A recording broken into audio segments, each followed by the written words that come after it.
has ever seen in your life. It's great, isn't it? Yeah. But it's that sentiment that's good. So pushing through weird circumstances to sort of discover things about the world. Yeah, no, I get it. Yeah. Really good. So a little while for me to come to the conclusion, like what he was trying to talk about or try to show me. Because for me everything seemed so flat. It was like I was kind of laughing, or just I was looking at the kayak. There is a kayak. Have everybody been to the exhibition? There's a. Should we? What's the name of the guy again? Roman Steiner. Sorry? Roman Steiner. Raymond. You have to go and see it. I think it's over now. No, Is it over? Is it still open? no. No, okay. It ended in May. But I think the main part of the exhibition is slow movement, which is the kayak that moves slowly through the middle of the space. It's like a red kayak, and curved space is obviously a curve. If you haven't seen the gallery, it's like I think it's 90 meters or something. Yeah, It just curves, so you can't really see towards the end. It's like you have to go around or follow the curve to reach the end. what you find yourself doing is following the kayak. So, yeah, that's the main point. Sorry, what were you going to say? I just got. No, I think we were just trying to explain what the exhibition, like what do you see in the exhibition. Now that we don't have any PowerPoint slides. I don't know if I have to explain everything, but you come into the gallery, there's a video on the left, you follow, or you see a kayak like moving, it's getting towed by a mechanical arm, something like that. So just it's slowly. Like really slowly. Or it's not there. Huh? It's not there.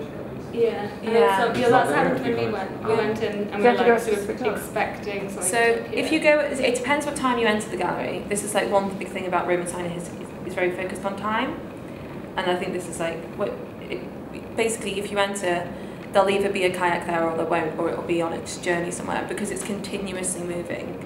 Oh, so it never Oh, stops. so it's still in the space? Yeah, it's still in the but, space, but it continuously moves. So you might not see it in the same position? Yeah. Oh, right, okay. So like when we went, we were greeted by the video, which is a kayak, where he's in the kayak and he's being towed. I think it's in Iceland. I think it's like sort of like a road. Is it Austrian? Oh, you can tell I've done my research. And he's being towed on gravel, and what you see is like the kayak at the end. You see it's eroded at the bottom,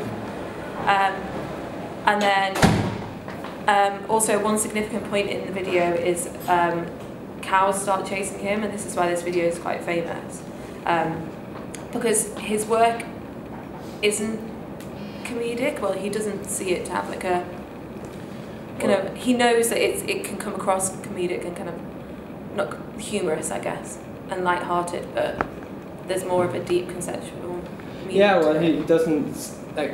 He knows that his work might look funny, but that's not his intention.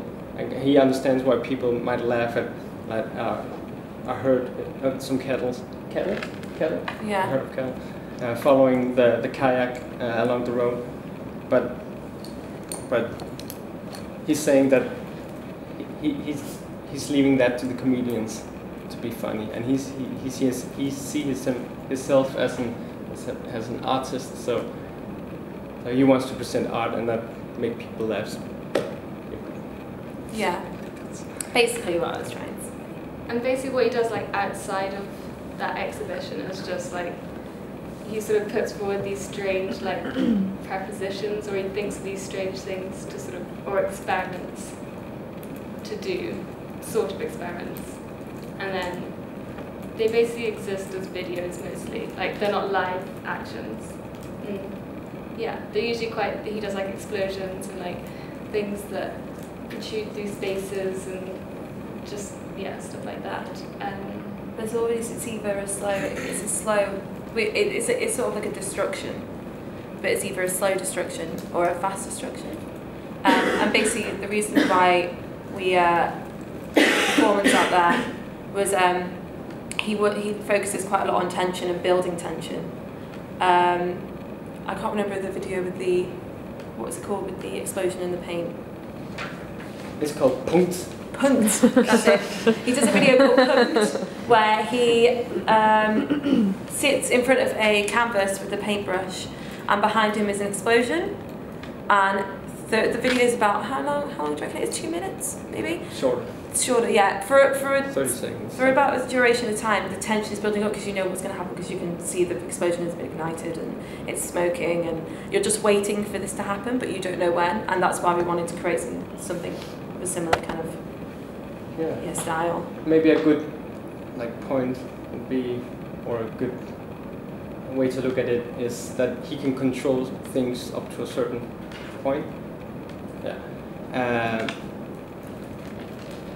So it's like a control force versus an uncontrolled force. I don't know if you can say it like that, but he the spontaneity in the video, so whatever he's doing, is that he's always aware of that things can happen, other things can interact, things can break down.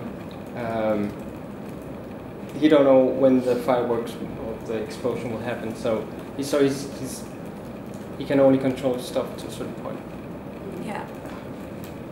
No, that's exactly it. So we didn't know when we experimented with it yesterday, the performance. We didn't actually snap the elastic band. We just wanted to do that today to see what would happen. So we didn't know what direction it was going to go in. That's why I asked you guys to stand back, because I didn't know if it was going to fly back, or we only planned that we were going to do that. So that's kind of relating back to the way he works.